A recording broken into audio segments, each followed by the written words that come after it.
Bismillahirrahmanirrahim. Assalamualaikum warahmatullahi wabarakatuh. Alhamdulillahirabbil alamin. Yang pertama, marilah kita senantiasa memanjatkan puji syukur kehadirat Allah Subhanahu wa taala, yang atas nikmat Allah lah begitu banyak kenikmatan telah dihadirkan kepada kita semua.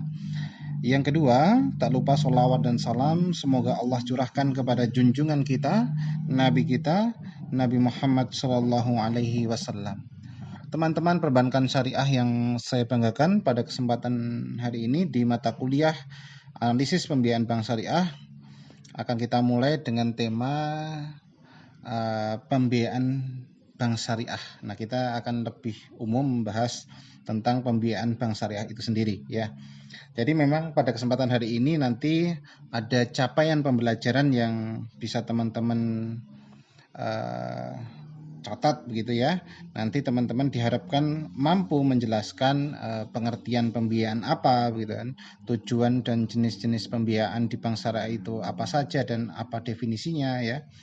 Nah, jadi nanti harapannya setelah mata kuliah ini nanti kemampuan akhir yang teman-teman dapatkan adalah tadi menjelaskan pengertian dan arti pentingnya pembiayaan bagi bank syariah, kemudian prinsip dan unsur-unsur pembiayaan di bank syariah itu apa saja ya, dan kemudian pembagian jenis-jenis pembiayaan. Nah, ini tentu menjadi catatan yang harus teman-teman dapatkan ketika perkuliahan ini selesai nanti. Nah, ketika kita berbicara tentang pembiayaan di bank syariah ya, bank syariah itu sendiri kan bisa disebut sebagai yang namanya lembaga intermediasi ya, yang memang mempunyai fungsi utama menghimpun dan menyalurkan dana dari dan untuk masyarakat ya. Nah, tentu dalam menjalankan tugas ya sebagai lembaga penghimpun dana, bank syariah tentu harus menjaga betul ya yang namanya kepercayaan oleh masyarakat, kepercayaan kepada masyarakat. Apa bentuk kepercayaan yang bisa dijaga oleh bank ini?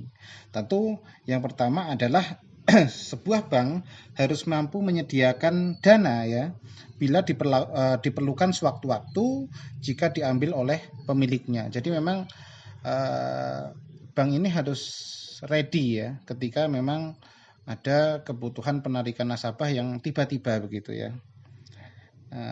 Namun apa yang terjadi jika tugas penyediaan dana ini gagal, artinya bank tidak bisa memberikan dana yang diminta oleh nasabah?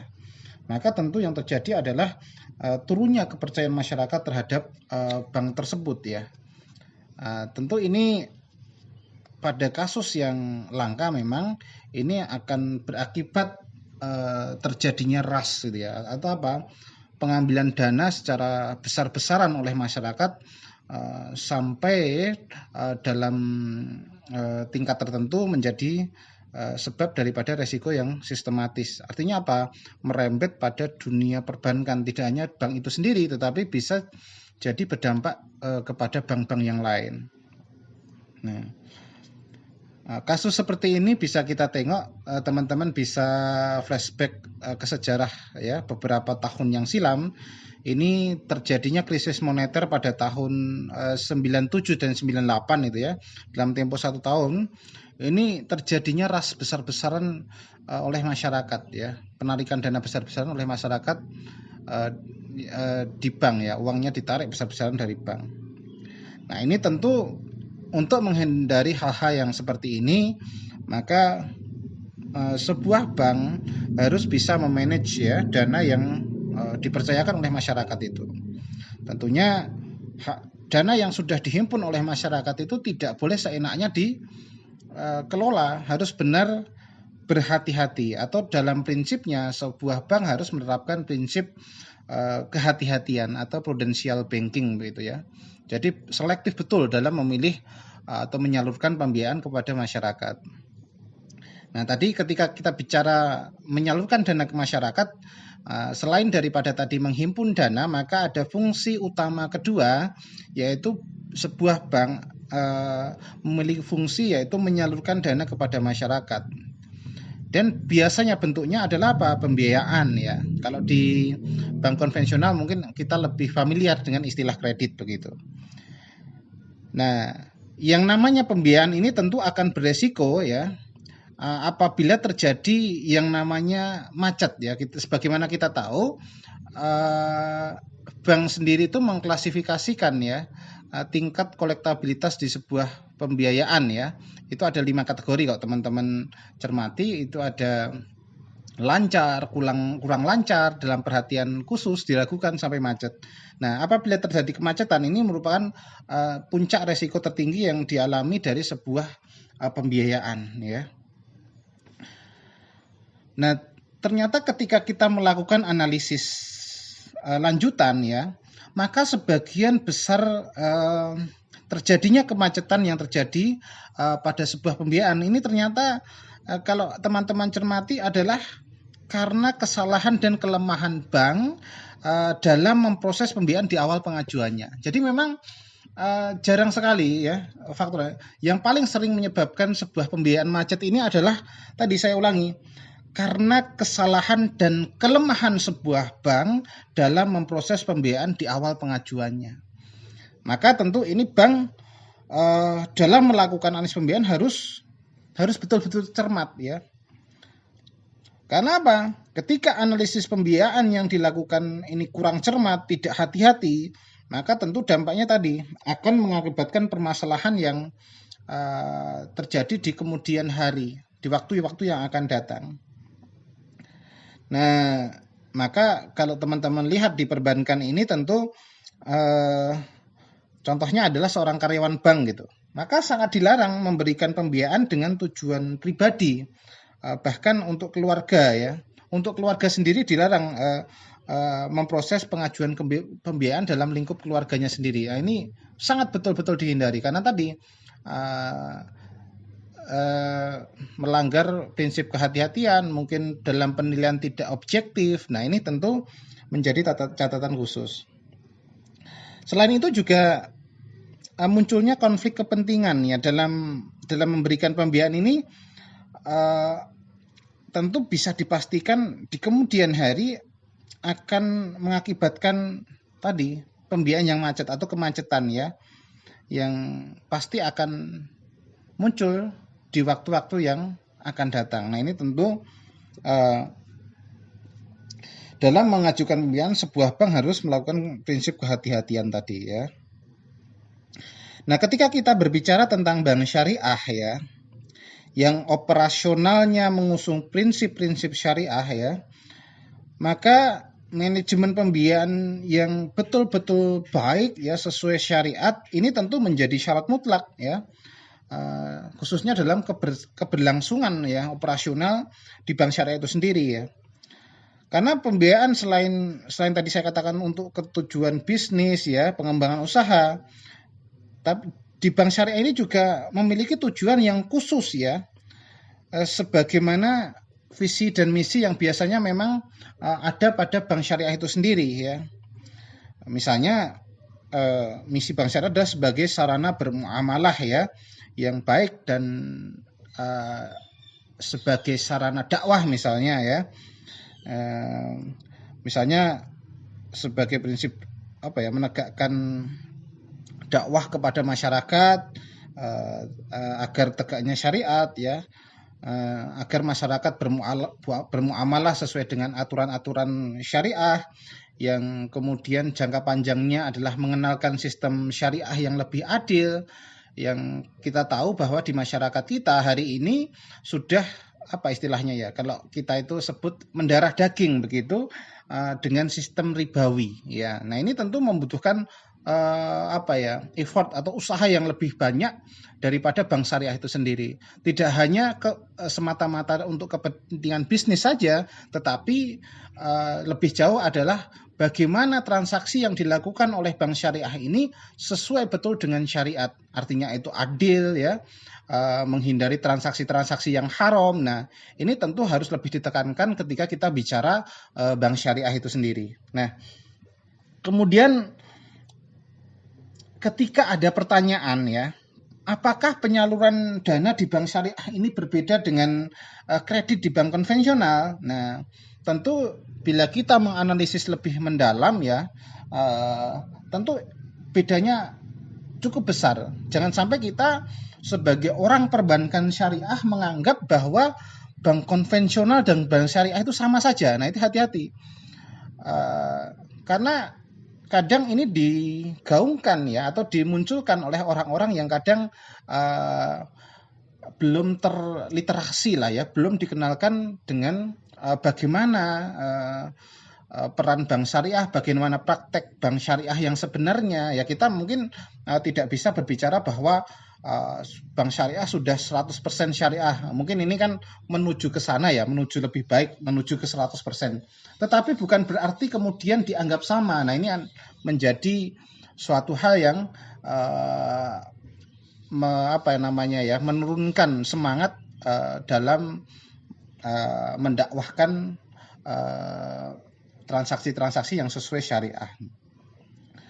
Nah, lalu perbedaan yang spesifik tentu kalau kita bicara pembiayaan di bank syariah, ini jelas diatur dengan ketentuan syariah yang tentu yang pertama ada proses memilah dan memilih akad yang sesuai dengan peruntukannya. Jadi ketika secara umum saja ketika kita bicara di bank konvensional begitu, maka hampir semua pengajuan dana ini diberikan dalam bentuk uang, entah itu usaha untuk membeli barang atau untuk tujuan produktif atau konsumtif, maka yang terjadi apa? Nasabah akan diberikan dalam bentuk uang, tetapi tentu ini berbeda ketika kita melihat pada praktek yang ada di bank syariah itu sendiri.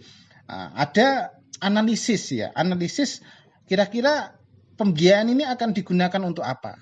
Nah, ini tentu adalah proses awal ya. Nah, tadi saya katakan, beda yang paling mendasar apa? Saya ulangi, ketika kita bicara di bank syariah, ada proses memilih atau menentukan ini untuk apa. Tetapi ketika kita bicara bank konvensional, apapun peruntukannya, entah tadi ya, jenis usaha apapun, konsumsi, modal kerja, investasi, ekspor, impor, pertanian, apapun namanya, ya, itu tetap tunggal. Kredit namanya ya, diberikan dalam bentuk uang. Nah, ini yang perbedaan mendasar dalam hal pembiayaan di bank syariah dengan bank konvensional ya. Jadi ketika kita tengok tadi, kita garis bawahi di bank konvensional ya dengan istilah kreditnya, ini tentu mengharuskan seorang debitur atau nasabah peminjam dana ini mengembalikan pinjaman dengan pemberian bunga kepada bank yang sifatnya fix atau tetap ya. Jadi ketika kita usaha, bank tidak akan mau tahu bagaimana jalannya usaha kita ya, apakah untung atau rugi. Maka kewajiban kita kepada bank konvensional adalah membayarkan pokok dan bunga yang sudah ditetapkan di awal. Nah, ini tentu yang kita tahu melanggar prinsip keadilan ya. Tadi bahkan menggunakan konsep ribawi dengan bunganya tadi ya. Lalu apa bedanya dengan prinsip syariah yang diterapkan oleh bank syariah ya? Nah, ketika kita berbicara bank syariah melalui pembiayaan, maka setiap pinjaman yang diberikan ini ada kesepakatan ya, memang semuanya ada kesepakatan. Di bank syariah ada kesepakatan, di bank konven juga ada kesepakatan. Tetapi misalkan ambil contoh adalah pembiayaan dengan prinsip jual beli yang ditujukan untuk membeli barang. Ini tentu prinsipnya berbeda. Ada keuntungan yang mungkin secara sederhana memang harus tetap, keuntungannya harus jelas. Ada juga prinsip sewa ya yang ditujukan untuk memberikan jasa begitu. Nah, kemudian ada prinsip yang ini tentu menjadikan ciri khas bank syariah apabila benar-benar bisa diterapkan dengan maksimal atau mendominasi. Ini adalah akad-akad mudharabah atau musyarakah yang menggunakan prinsip bagi hasil. Nah, ini tentu digunakan untuk usaha kerjasama yang ditujukan untuk bisa ya dalam mengembangkan usaha, pembiayaan dan lainnya. Yang mana di sini misalnya ada kesepakatan. Yang disepakati apa? Bukan persentase dari pokok yang diterapkan oleh bank konvensional, tetapi apa? Tetapi adalah nisbah. Nisbah ini adalah maknanya adalah porsi pembagian keuntungan. Jadi memang ketika ada keuntungan yang dibagi itu adalah keuntungan, bukan pokoknya ya. Nah, konsekuensinya apa yang terjadi? Ya, konsekuensinya apa? Ya tadi yang akan diterima bank adalah pendapatan yang bisa jadi fluktuatif, bisa naik, bisa turun tergantung keuntungan usaha itu sendiri kan begitu. Nah, ini adalah prinsip utama yang membedakan daripada bank syariah itu sendiri dengan bank konvensional. Kemudian ketika kita bicara tentang pembiayaan tadi ya, kita sudah menyampaikan tadi latar belakang apa bedanya bank syariah dengan bank konvensional secara sederhana. Sekarang apa sih sebenarnya pengertian pembiayaan? Nah, pembiayaan itu bisa kita artikan secara sederhana ya sebagai penyaluran dana ya oleh bank kepada nasabah-nasabah yang mengajukan pembiayaan ya. Nah, biasanya memang pembiayaan ini sebagai sumber pendapatan utama oleh perbankan itu sendiri ya. Jadi memang salah satu pendapatan bank ini diperoleh daripada penyaluran pembiayaan oleh bank itu sendiri ya. Maka yang terjadi apa? Ketika pembiayaan ini pengelolaannya tidak baik dan menimbulkan permasalahan ya, ini tentu akan berdampak pada terancamnya usaha bank itu sendiri ya. Dalam arti sempit maka saya bisa artikan pembiayaan ini dipakai untuk mendefinisikan pendanaan yang dilakukan oleh lembaga pembiayaan seperti bank syariah kepada nasabah ya. Nah, sekarang pembiayaan yang dimaknai secara lebih luas ini kita mungkin lebih akrab mengenal istilah financing ya, atau pembelanjaan atau pendanaan yang dikeluarkan untuk mendukung investasi yang telah direncanakan ya, baik yang dilakukan oleh diri kita sendiri maupun dikerjakan oleh orang lain. Nah, ini kalau teman-teman lihat bisa buka di bukunya Prof. Muhammad ya, manajemen dana bank syariah itu kan ada itu ya. Ketika saya ngutip lagi dari pendapatnya Pak Muhammad Syafi Antonio ya, pembiayaan ini didefinisikan sebagai salah satu tugas pokok bank, yaitu pemberian fasilitas dana untuk memenuhi kebutuhan pihak-pihak yang merupakan defisit unit ya. Jadi kan kita tahu ya, di bank ini adalah mempertemukan orang-orang yang surplus unit dengan yang defisit unit. Maka pembiayaan ini bagaimana memenuhi kebutuhan pihak-pihak yang mengalami defisit begitu ya. Nah, sedangkan ketika kita menengok daripada Undang-Undang Nomor 10 tahun 1998 tentang perbankan ya, ini mendefinisikan pembiayaan ini dengan prinsip syariah ya. Jadi ketika memang terminologi pembiayaan ini dipakai pada bank-bank syariah ya, yang diartikan sebagai penyediaan uang atau tagihan atau yang dipersamakan dengan itu berdasarkan persetujuan atau kesepakatan antara bank dengan pihak lain yang mewajibkan pihak yang dibiayai untuk mengembalikan uang atau tagihan setelah jangka waktu tertentu dengan imbalan atau bagi hasil. Ya, memang ini tadi saya kira teman-teman di sini juga punya penjabaran sendiri tentang pembiayaan yang saya kira maknanya tidak akan jauh-jauh ya. Oke. Nah, sehingga ketika kita ditanya apakah ada perbedaan pembiayaan dengan kredit, tentu kita bisa menjelaskan bahwa perbedaan ini terletak pada akadnya ya. Kemudian perbedaan lainnya juga pada tujuan dan substansinya. Maksudnya apa? Pembiayaan satu ya tadi terikat pada prinsip-prinsip syariah ya, dengan tentu melaksanakan pemilahan atau memilih objek serta tujuan penggunaan dananya. Jadi memang harus benar-benar disesuaikan dengan kebutuhan nasabah ya. Nah, karena ketika kita cermati lagi, setiap orang yang mengajukan pembiayaan di bank syariah itu pasti memiliki tujuan yang pasti berbeda. Tidak mungkin sama semua, itu tidak mungkin. Maka perbedaan penggunaan dana ini tentu bisa memunculkan klausul akad yang berbeda pula ya. Maka ketika kita bicara dalam bank syariah ya, kita bisa melihat bagaimana kompleksnya ya, atau bagaimana banyaknya akad yang bisa dipilih sesuai dengan tujuan penggunanya ya. Hal ini tentu berbeda dengan kredit di perbankan konvensional. Karena apapun tujuan penggunaan dananya, maka akadnya hanya satu, yaitu akad kredit saja tadi saya katakan.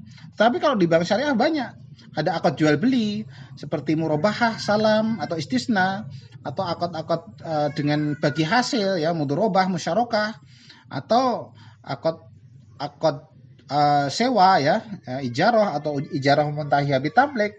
Belum lagi jasa-jasa ya, ada wakalah, kafalah ya, jualah ya, kafalah. Nah, itu kan akad-akad rincian akad-akad yang ada di bank syariah. Artinya sangat berbeda sekali memang ya. Nah, tentu perbedaan yang tadi, maka kredit ini bisa memiliki banyak tujuan ya. Nah, perbedaan tujuan ini kalau kita bicara di bank konvensional, maka biasanya hanya penamaan produknya saja yang berbeda, tetapi pada dasarnya akadnya tetap satu, yaitu akad kredit saja begitu ya. Nah, ini tadi adalah singkatnya saja ketika kita bahas tentang pembiayaan ya. Mari teman-teman yang ingin mendiskusikan terkait apa sih bedanya bank syariah dengan bank konvensional, apa sih bedanya pembiayaan dengan kredit, apakah hanya istilah saja yang berbeda? Nah, silakan teman-teman hidupkan diskusinya di grup WhatsApp ya, atau teman-teman juga bisa menanyakan langsung di e-learning yang sudah tersedia di Sikulon ya. Terima kasih dari saya. Saya tutup. Mohon maaf dari saya apabila ada salah dalam laku dan lisan. Akhir kata, wassalamualaikum warahmatullahi wabarakatuh.